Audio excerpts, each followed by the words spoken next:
Mesdames et messieurs, bonjour. Aujourd'hui, 3 août 2025, premier dimanche de ce mois. Nous sommes dans la semaine consacrée à l'allaitement maternel au plan mondial. Prioriser l'allaitement, tisser des liens forts, des liens de soutien solide. C'est le thème de cette 28e édition de la semaine mondiale de l'allaitement maternel qui a commencé le vendredi 1er août 2025 et fini le jeudi 7 août 2025. Dans la droite ligne de cette commémoration, nous recevons dans le grand format Laurence Montero, sage-femme expérimentée, qui viendra nous éclairer par des conseils et des orientations. Même à la retraite, cette brave dame reste très active dans la sensibilisation et l'accompagnement des femmes enceintes, les futures mères et les nouvelles mamans. Avec elle, nous parlerons donc de la sensibilisation et la promotion de l'allaitement maternel sous toutes ses formes. L'invité média de ce dimanche est un journaliste correspondant de West Africa Démocratie Radio au Bénin, Aziz Adam Soulé, on l'appelle. Avec lui, nous allons revivre en analyse et commentaires la rencontre du président de la République avec les jeunes quelques heures avant le 1er août. Nous reviendrons sur les grandes images du défilé de l'indépendance et nous ferons aussi un décryptage du message du chef de l'État au peuple béninois juste au terme du défilé sur le boulevard de la Marina. Et l'artiste que nous recevons dans le grand format de ce dimanche est une perle rare de la musique béninoise, artiste aux multiples facettes. Sabirat, anciennement connue sous le nom de C2D, est une chanteuse qui a su marquer la scène musicale par sa singularité et son engagement. Bien que le nom ait changé, son essence artistique est restée la même, sa musique est caractérisée par une voix unique. C'est un véhicule pour des valeurs profondes de paix, d'amour et de spiritualité. Sabirat sera avec nous sur ce plateau. Voilà ainsi déclinées les grandes articulations de cette émission. On démarre par le journal.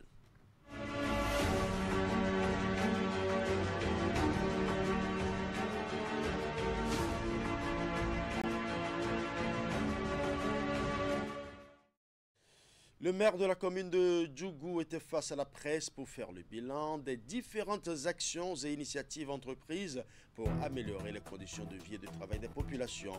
Une sortie médiatique élargie à plusieurs corps de métier pour permettre aux populations de poser des questions d'intérêt commun. Des détails dans un instant.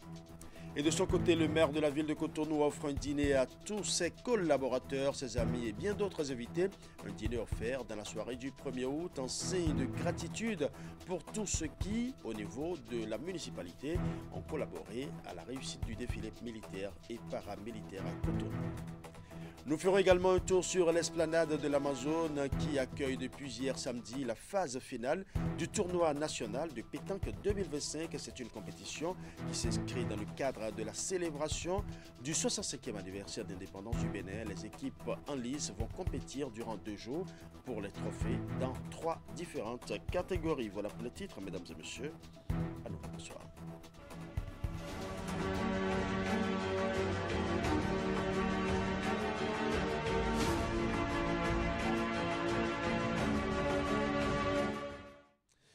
Ouvrons ce journal par la conférence de presse animée par le maire de la commune de Djougou, Yaya Idrissou. Une conférence de presse élargie à plusieurs corps de métier et qui tient lieu de bilan des différentes actions et initiatives entreprises pour améliorer les conditions de vie et de travail des populations.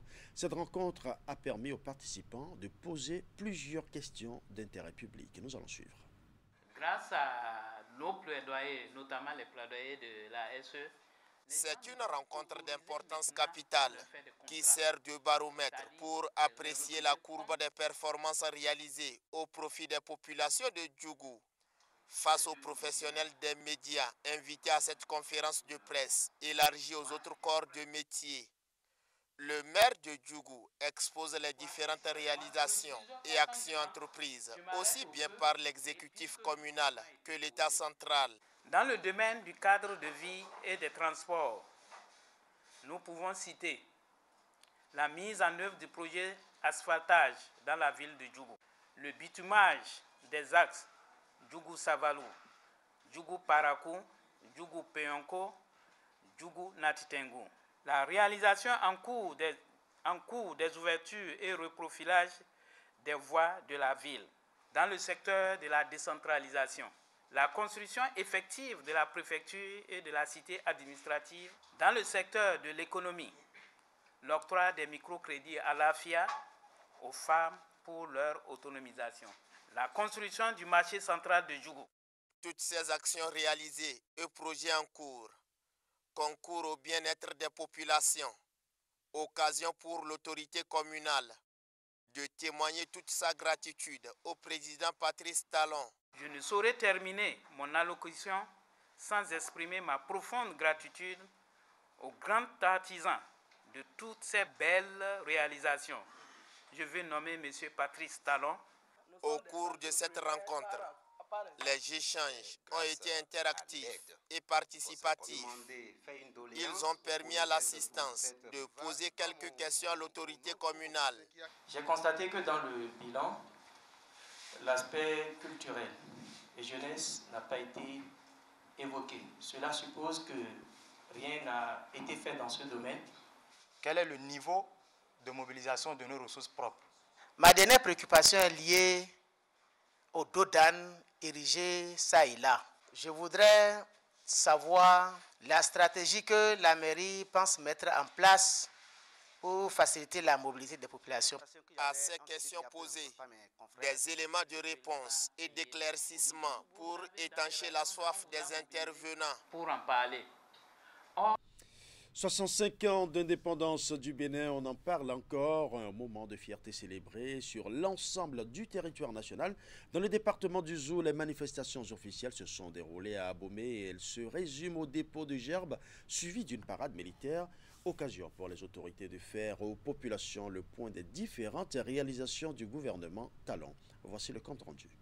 Un 1er août encore exceptionnel comme il en a toujours été le cas. L'événement commémoré avec ferveur a démarré dans le Zou par le traditionnel dépôt de gerbes au pied du monument dressé en mémoire des enfants morts pour la patrie. Le service ici est assuré par le nouveau préfet de la région.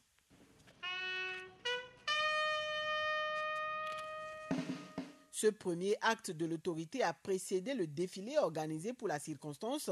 Sur les lieux avant la parade, les populations ont eu droit au discours du maire d'Abomey. Dans son adresse, Antoine Djedou a présenté un bilan non exhaustif des actions du conseil communal. Il a été suivi du préfet qui, lui, a mis un accent sur certaines réalisations du gouvernement. Nous avons fait du chemin. Des objectifs importants ont été atteints. La construction, la réfection et la réhabilitation d'une centaine de modules de salles de classe, la réalisation de travaux de construction et de réhabilitation de dispensaires, de maternités, d'espaces de sensibilisation dans l'ensemble des 9 formations sanitaires de la commune. Sous le leadership du président Patrice Talon, notre département a bénéficié de nombreuses avancées dans plusieurs secteurs, notamment dans le secteur des infrastructures socio-économiques et de l'aménagement du cadre de vie ou des travaux d'aménagement, de bitumage et d'asphaltage de 217,95 km ont été réalisés. Place a ensuite été faite au passage de quelques unités de défense et de sécurité présentes sur le territoire du département. Têtes couronnées, autorités politico-administratives, personnalités diverses, civiles et religieuses, de même que les populations sont massivement sorties pour suivre le spectacle offert par les différents pelotons. Cette procession des différentes unités de l'armée a été suivie de celles motorisées. Ces moments d'admiration et de fierté ont émerveillé bon nombre de citoyens. Il faut reconnaître que 65 ans, c'est beaucoup, mais c'est peu. Et dans les 5 dernières années, le maire a fait beaucoup de réalisations. Je suis reconnaissant pour les efforts qu'il a accomplis avec l'accompagnement du gouvernement. Et ce qui a été fait aujourd'hui à Abomey, dans le temps romain, montre que la fierté existe. Moi, j'ai voulu exceptionnellement venir à Abomey et rester parmi les miens. Après cette démonstration, le public et les autorités se sont retirés. Les festivités se sont poursuivies dans la ville ainsi que dans les ménages. Diverses manifestations sont aussi organisées pour égayer les populations. Nous allons à présent faire un clin d'œil à la Chambre de commerce et d'industrie du Bénin qui a célébré ce jeudi 31 juillet 2025 la 3e édition de la Nuit des élus. L'événement se présente comme un rendez-vous festif, mais aussi et surtout d'échanges et de projections en ce qui concerne le rôle du secteur privé dans le processus de développement économique du Bénin. Nous allons suivre. Je vous souhaite à toutes et à tous une excellente fête nationale et pour ce soir, un très bon appétit. Élus de la Chambre de commerce et d'industrie du Bénin et opérateurs économiques, se donne à la faveur de ce dîner l'occasion de se retrouver et d'échanger entre acteurs du secteur privé. Au moment où le Bénin s'apprête à commémorer le 65e anniversaire de son admission à la souveraineté internationale, le secteur privé, maillon essentiel du processus de développement économique du pays, crée donc ce cadre propice au renforcement de ses liens, à la célébration de ses efforts communs et à la construction d'une vision partagée pour l'avenir économique du Bénin. Notre pays est aujourd'hui sur une trajectoire économique encourageante, une croissance soutenue, une inflation maîtrisée et une confiance affirmée des institutions financières internationales. Le secteur privé, aux côtés des pouvoirs publics, est un secteur clé de cette transformation. À ce titre, il doit demeurer au cœur des réflexions et des actions en faveur du développement de notre nation. La Chambre de commerce et d'industrie du Bénin reste pleinement engagée dans son rôle de catalyseur, de facilitateur et de porte-voix du monde des affaires aux côtés de tous les partenaires ici présents.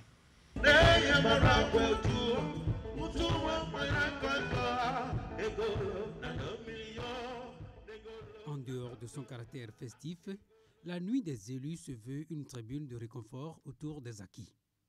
À l'occasion, la Chambre de commerce et d'industrie du Bénin renouvelle son engagement et se projette dans l'avenir.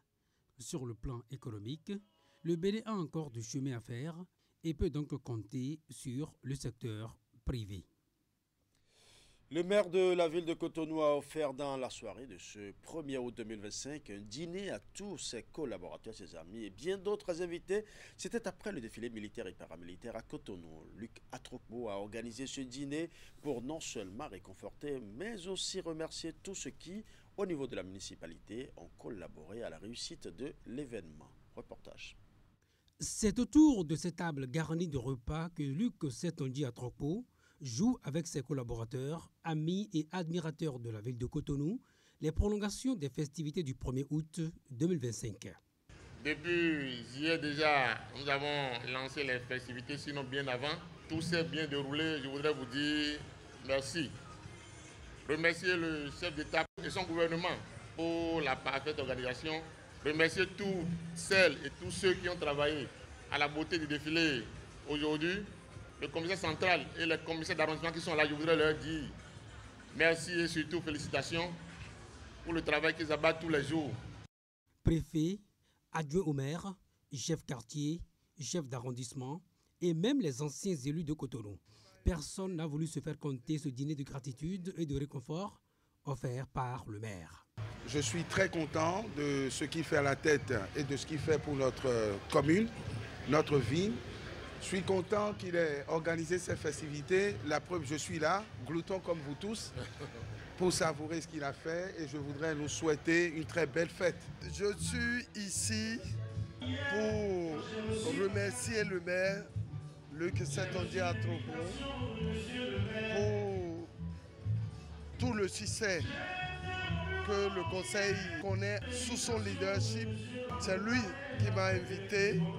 Et j'ai constaté pas mal d'améliorations. Nous souhaitons longue vie au maire. Il fait du bien et nous voulons des personnes comme lui. Nous voulons des valeurs comme lui à la tête de ce pays. C'est un maire qui connaît en fait ce que veut la jeunesse.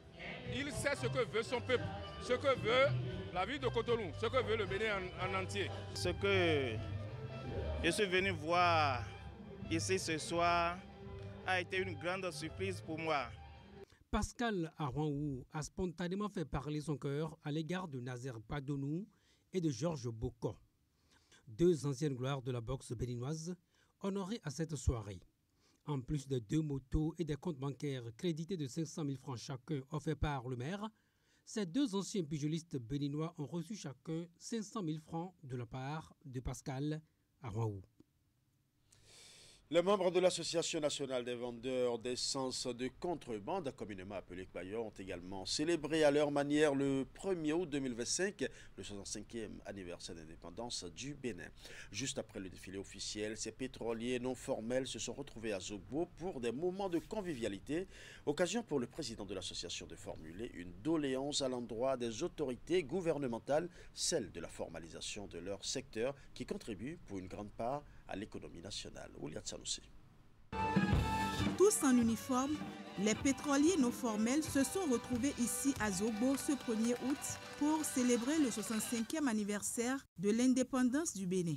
Une fête qui sonne comme un appel à la mobilisation autour du président de l'Association nationale des vendeurs d'essence frelatée pour les législatives et communales de 2026. En janvier 2020, fort du soutien de mes camarades du secteur, j'ai fait le choix courageux de joindre le bloc républicain, parti du développement et du pragmatisme. Ce choix a été pour moi une porte d'entrée dans la politique constructive. Et grâce à la confiance des miens et sous le regard bienveillant du président Patrice Talon, j'ai été élu à la mairie de Cotonou. Devant les siens, Henri Assogba est revenu sur son parcours qui n'a pas été facile. De conducteur de taxi-moto à la vente de motos au Nigeria, c'est finalement dans la vente de l'essence frelatée qu'il a eu non seulement un gagne-pain, mais aussi un chemin d'ascension.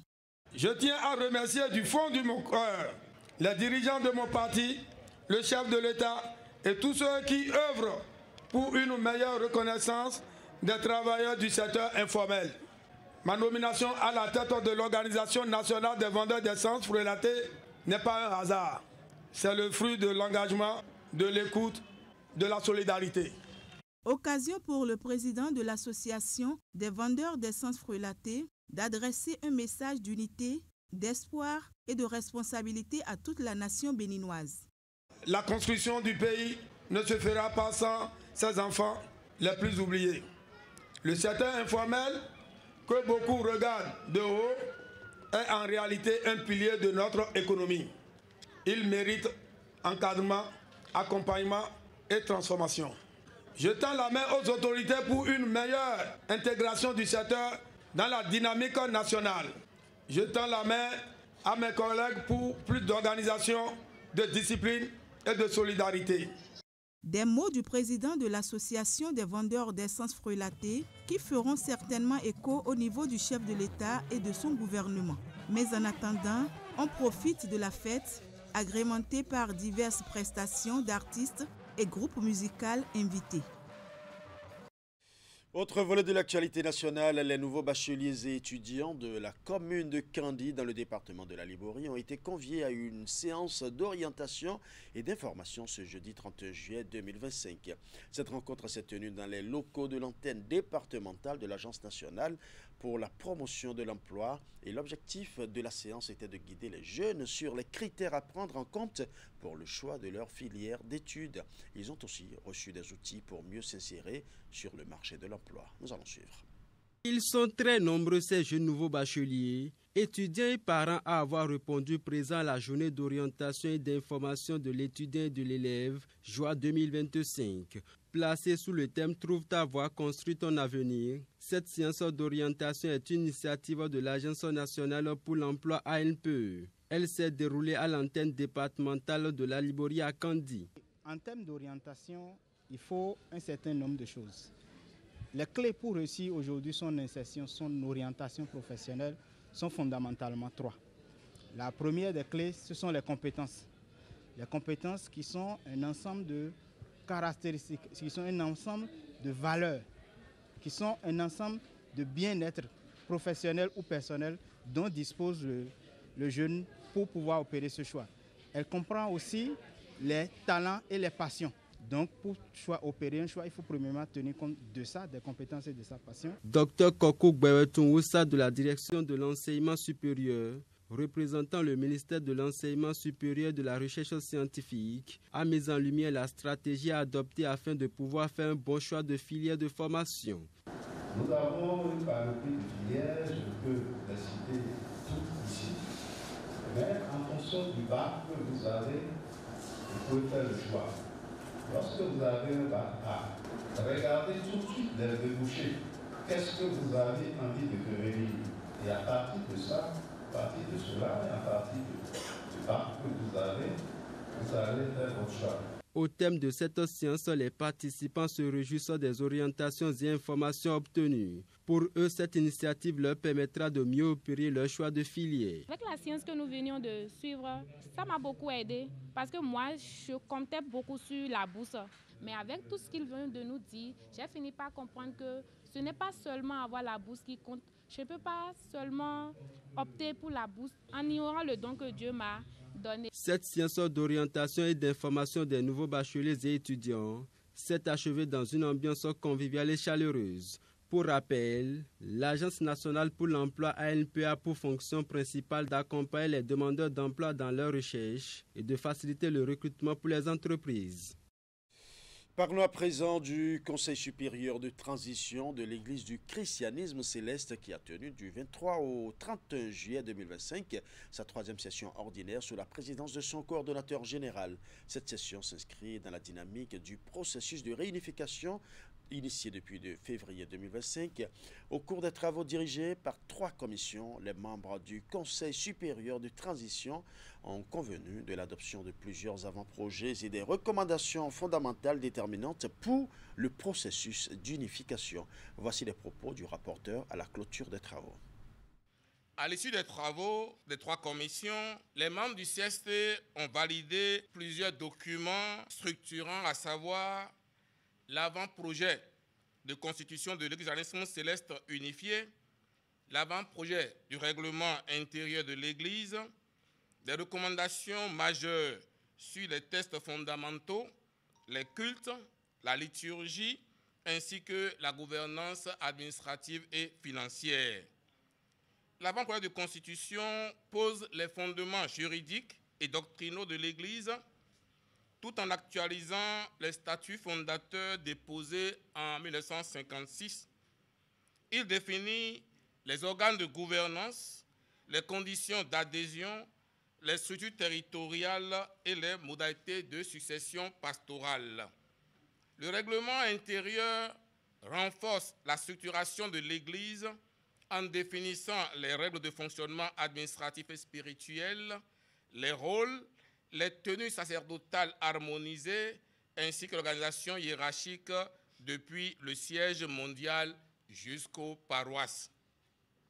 En matière de liturgie, des cultes et des rites, les travaux ont permis de valider l'harmonisation des pratiques, de l'uniformisation des grandes fêtes, ainsi qu'un calendrier liturgique commun. Sur le plan administratif et financier, le CST a défini une vision de gouvernance moderne fondée sur la transparence, la performance, la sécurité judiciaire et le respect des normes en matière de gestion administrative et financière.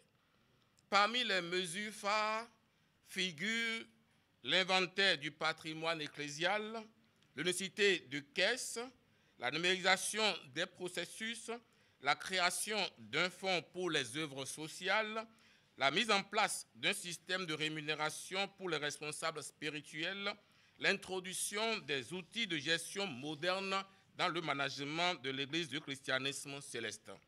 Le CST précise que la mise en œuvre de ces résolutions demeure conditionnée à la validation finale par le Sacré Collège, garant de l'unité spirituelle de l'Église.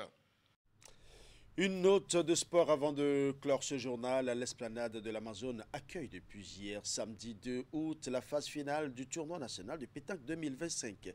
C'est une compétition qui s'inscrit dans le cadre de la célébration du 65e anniversaire de l'accession du Bénin à la souveraineté nationale et internationale. Les équipes en lice vont compétir durant 2 jours pour des trophées dans 3 différentes catégories. Retour ici sur la cérémonie de lancement officiel de ce tournoi. À vous tous ici présents, je souhaite de vivre un week-end joyeux, intense et festif, au rythme des carreaux, des applaudissements et de l'amitié partagée autour de la pétanque. C'est parti pour 2 jours de compétition entre les meilleures équipes qualifiées pour la phase finale du tournoi national de pétanque. Un tournoi qui réunit 8 départements dans 3 catégories, dont les triplettes juniors et seniors et les doublettes mixtes pour une course décisive au titre. Il s'inscrit au menu des festivités marquant les 65 ans d'indépendance du Bénin. Après les cérémonies officielles, le président de la République et son gouvernement ont souhaité prolonger l'esprit de fête à travers un événement populaire et sportif, accessible à toutes et à tous.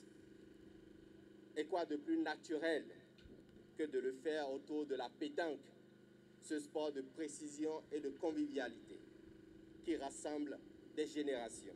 Une compétition conviviale et attractive qui réunit ici à Cotonou les meilleurs boulistes venus de divers départements du pays. C'est une initiative qui promeut la pétanque en ces jours de célébration de la fête nationale du Bénin et s'inscrit dans une démarche de valorisation des disciplines boulistiques au niveau national et parallèlement sur l'échiquier international. En intégrant officiellement la pétanque dans les festivités du 1er août 2025, vous avez marqué une époque historique de reconnaissance de la pétanque comme vecteur de cohésion, d'inclusion et de rayonnement national et international. Le choix de notre fédération parmi les disciplines sportives reconnues témoigne de la place que nous occupons désormais dans le paysage sportif national.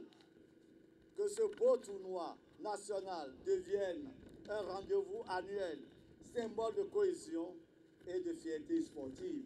Durant 48 heures, chacune des 8 équipes aura à faire face à une concurrence considérable dans les 3 catégories en compétition pour s'offrir le grade.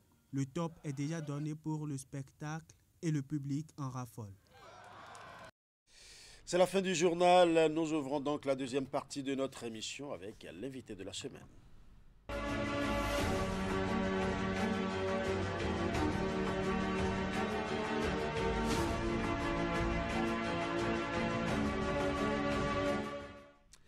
Prioriser l'allaitement tissé, des réseaux de soutien solide, c'est le thème de cette 28e édition de la Semaine mondiale de l'allaitement maternel qui a commencé le vendredi 1er août 2025 et qui va finir le jeudi 7 août 2025. Nous recevons dans le grand format de ce dimanche Laurence Montero, sage-femme expérimentée, même à la retraite. Cette brave dame reste très active dans la sensibilisation et l'accompagnement des femmes enceintes, des futures mères et des nouvelles mamans. Justement, avec elle, nous parlerons donc de la sensibilisation et la promotion de l'allaitement maternel sous toutes ses formes. Bonjour à vous, Laurence Montero. Bonjour. Nous vous avons déplacé un dimanche. C'est pas un problème, même. D'accord, vous accompagnez les futures mamans, les futures mères et même les nouvelles mères à travers vos conseils et vos orientations. Pour vous, quelle est l'importance de la Semaine mondiale de l'allaitement maternel, surtout dans le contexte béninois? Merci beaucoup. Et bonjour aux téléspectateurs et téléspectatrices. Je crois que la Semaine mondiale de l'allaitement maternel, d'abord, c'est une occasion pour sensibiliser les communautés, la population, surtout les mères, les femmes, à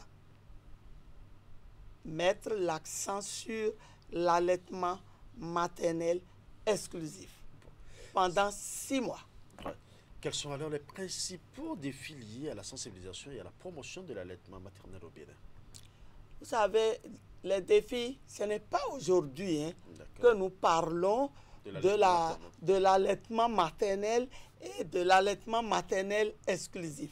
C'est depuis que nous, on était en activité. Et ça continue juste aujourd'hui. Ça veut dire que le défi, c'est de maintenir cette sensibilisation-là.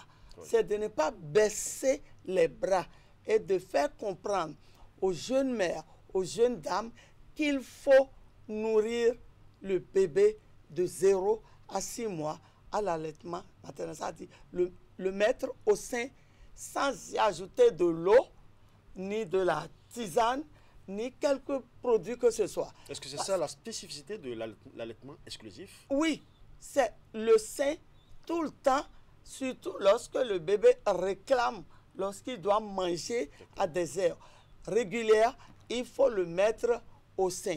Ce n'est pas un problème, ce n'est pas un travail, ce n'est pas de l'argent que ces femmes-là ou ces couples veulent dépenser. C'est simplement que la mère adopte une hygiène vestimentaire, une hygiène corporelle afin de mettre son bébé au sein tout le temps, bien nettoyer le mamelon et on est parti, il n'y a pas de problème. Vous allez voir que ces bébés-là, à 6 mois, vous allez voir que c'est des jolis bébés. Ah oui. Et quels sont alors les principaux bénéfices de l'allaitement maternel? Parce que vous mettez l'accent sur l'allaitement maternel exclusif. Quels sont donc les principaux bénéfices pour le bébé et surtout pour la mère aussi? Les bénéfices sont multiples quand c'est l'allaitement maternel. D'abord, je vous ai dit, ça ne coûte rien. Il n'y a pas à dépenser. Un don naturel. Oui, c'est un don naturel.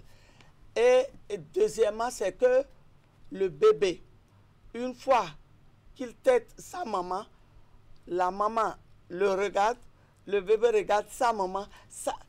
Il y a une communication que vous n'allez pas avoir lorsque c'est le biberon. Donc ça parle de la croissance.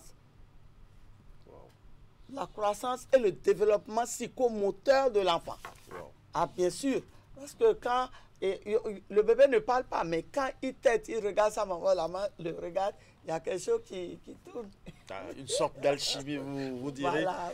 S'il y a autant d'intérêt, pourquoi notre-t-on alors des poches de résistance et quels sont les obstacles les plus courants que vous observez chez les mères qui souhaitent bien évidemment pratiquer l'allaitement exclusif? Bon, je crois que dans les bénéfices, on avait parlé des bénéfices. J'avais oublié de dire que lorsque la maman donne du lait maternel à son enfant, il y a un retard de menstruation. Ah ça, oui, ça l'aide à se reposer. Et puis, elle ne va pas tomber enceinte immédiatement lorsque l'allaitement maternel est bien suivi. Maintenant, pour le bébé, j'avais parlé de la bonne croissance. Oui. Maintenant, vous avez dit quels sont, pourquoi, lorsqu'il y a tant, pourquoi il y a des femmes qui veulent bien faire l'allaitement exclusif, mais quels sont alors ces barrages, les obstacles qu'il y a? Parce que vous avez cité des intérêts, alors pourquoi des obstacles? Si, il y a les difficultés pour accepter l'allaitement maternel exclusif. Pourquoi? Pendant 6 mois. D'abord, pour les femmes travailleuses. Je commence par là. Et les congés de maternité, c'est 2 mois après l'accouchement. Or, dans d'autres pays, en Occident, vous avez jusqu'à 6 mois. Donc, ces 2 mois, la maman doit aller au travail. C'est sûr, elle doit laisser le bébé à des nounous. C'est sûr, elle doit laisser le bébé peut-être à la famille. Ce n'est pas facile de tirer. Déjà qu'elle passe la nuit, elle n'arrive pas à bien dormir. Elle doit tirer le lait et mettre ça dans un biberon et laisser dans le réfrigérateur pour l'enfant. Il y a les difficultés, ça dépend de la personne que vous avez. C'est là où se trouve la difficulté. Et puis, il y a pour les jeunes mamans la peur d'allaiter parce qu'il y a des douleurs sur du mamelon. Pour tirer le lait, ça fait mal. Je crois que c'est simplement ces difficultés. À part ça, vraiment, moi, je ne... Il y a aussi certaines femmes qui estiment que trop donner le lait, trop donner le sein, ça ramollit le sein. En fait, le sein ne sera plus assez solide. Je crois que de 2 mois, il faut choisir le moins. Je préfère bien nourrir mon bébé et ces maris qui disent que les seins sont tombés, ils sont là. Eux aussi, peut-être des fois, ils sont là. Mais pourquoi ils vont reviser? Pourquoi?